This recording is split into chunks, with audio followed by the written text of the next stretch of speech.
विनीत तक हमारी आवाज़ नहीं पहुंच रही। सुरक्षा कारणों से मुमकिन है कि वहाँ जैमर लगा हो, जिस वजह से हमारा कांटेक्ट नहीं हो पा रहा हमारे सहयोगी से। फिलहाल ये तस्वीरें हमको दिखा रहे हैं प्रधानमंत्री नरेंद्र मोदी जो श्रद्धांजलि देने के लिए पहुंचे हैं। पार्लियामेंट में भी, सदन के अंदर भी उन्होंने मनमोहन सिंह की कार्यशैली, उनके योगदान का जिक्र किया था और जो आर्थिक सुधार भारत में हुए, जिनकी ज़रूरत बहुत ज़्यादा थी उस वक्त भारत को, उनके सूत्रधार मनमोहन सिंह को ही माना जाता है।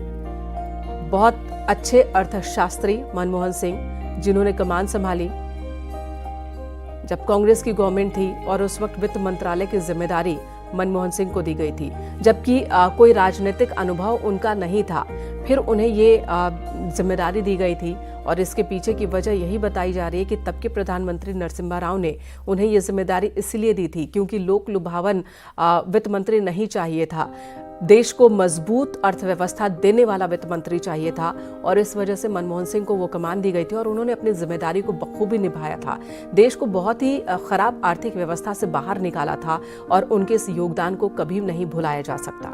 मनमोहन सिंह के आवास पर पहुंचे प्रधानमंत्री इस वक्त मौजूद है। राजनाथ सिंह की भी मौजूदगी है जिन्होंने श्रद्धांजलि दी है। गृह मंत्री अमित शाह ने भी श्रद्धांजलि दी और हमने देखा कि किस तरह से बीजेपी के राष्ट्रीय अध्यक्ष जेपी नड्डा ने भी श्रद्धांजलि दी और अब राष्ट्रपति द्रौपदी मुर्मू जो कि 11 बजे पहुंचने वाली हैं, वो भी श्रद्धांजलि सभा में शामिल होंगी नमन करने के लिए। विनीत हमारे साथ जुड़ चुके हैं, एक बार फिर रुक करते हैं विनीत का। अब विनीत, पूर्व प्रधानमंत्री मनमोहन सिंह की शख्सियत की बात करें तो ये एक ऐसी शख्सियत है जिनकी तारीफ हर कोई करता है। भले उनके कार्यकाल को लेकर कई सवाल जरूर उठाए गए, लेकिन व्यक्तिगत तौर पर मनमोहन सिंह पर कभी कोई दाग नहीं लगा, न कभी कोई सवाल उठाया गया और देश के प्रति जो उनकी जिम्मेदारी, जो उनकी ईमानदारी, निष्ठा, उसकी तारीफ हर कोई करता है।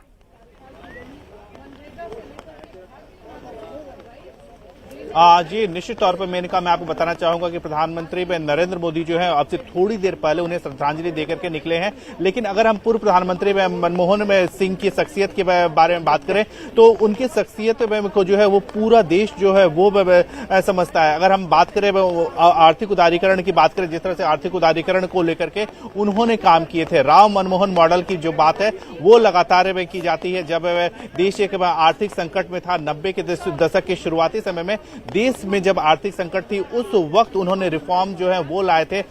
ये कहा जाता था कि देश में जो है वो विदेशी मुद्रा का अभाव था, सोना जो है वो विदेशों में गिरवी रखा हुआ था और ऐसे समय में एक आर्थिक उदारीकरण की जो बयार थी वो मनमोहन सिंह ने जो है वो शुरुआत की थी। इसके साथ ही साथ अगर हम बात करें जब वो प्रधानमंत्री में थे तो उस वक्त मनमोहन सिंह ने जो है वो कई रिफॉर्म्स लाए थे, जिसमें सबसे महत्वपूर्ण बात जो है वो मनरेगा में कहा जा सकता है, जिसे शुरुआती दिनों में नरेगा कहा जाता था। उसके बाद उन्होंने उसका नाम बदल के मनरेगा रख दिया गया था। तो मनरेगा की शुरुआत जो है वो उन्होंने शुरू की थी। मिनिमम वेज गारंटी की शुरुआत हम कह सकते हैं कि वो मनमोहन सिंह के कार्यकाल में हुआ था। इसके अलावा अगर हम बात करें आरटीआई की बात करें, जो राइट टू इंफॉर्मेशन की बात होती है, जिसको लेकर के लगातार जो है वो स्वच्छता, पारदर्शिता की बात की जाती है। सरकार के कामकाज में पारदर्शिता लाने का प्रयास जो है वो किया गया था और आरटीआई जो है वो लाया गया था। इसके साथ ही साथ बिल्कुल आरटीआई की बात करें, राइट टू एजुकेशन की बात करें, राइट टू इंफॉर्मेशन की बात करें, मनरेगा की बात करें, कई ऐसी योजनाओं की शुरुआत की गई थी जो कि समाज के कल्याण के लिए थी, समाज के अधिकार को मजबूत करने के लिए थी। तो वहीं पर न्यूक्लियर डील का जिक्र भी करना जरूरी है क्योंकि वो दौर था जब गठबंधन की सरकार वो चला रहे थे, लेफ्ट पार्टीज के सपोर्ट से वो सरकार चला रहे थे। बार बार लेफ्ट पार्टीज उन्हें ये धमकी दिया करती थी कि सरकार से हम समर्थन वापस ले सकते हैं अगर आपने अमेरिका की बात सुनी तो। बावजूद उसके मनमोहन सिंह, जो कि बहुत ही मौन तरीके से, खामोश और सरल मिजाज हमेशा रहे, वो अपने फैसले पर अडिग थे। उन्होंने भारत को न्यूक्लियर पावर वाली कंट्रीज में भी शामिल कराया, अमेरिका के साथ उस डील को भी संपन्न कराया, जबकि उन्हें जरूर यह खतरा था कि कहीं उनकी सरकार न गिर जाए और सरकार को बचा भी लिया, जबकि वो गैर राजनीतिक शख्सियत थे। बावजूद इसके बहुत ही सफल सफल तरीके से यूपीए 1 का संचालन किया था उन्होंने। जाहिर सी बात है उनके काम की भी हर तरफ तारीफ, उनके व्यक्तित्व की भी हर तरफ तारीफ, और ऐसा कोई नहीं जो उनका शत्रु हो। एक अजात शत्रु जैसे शख्सियत पूर्व प्रधानमंत्री मनमोहन सिंह की, जो अब हमारे बीच नहीं है।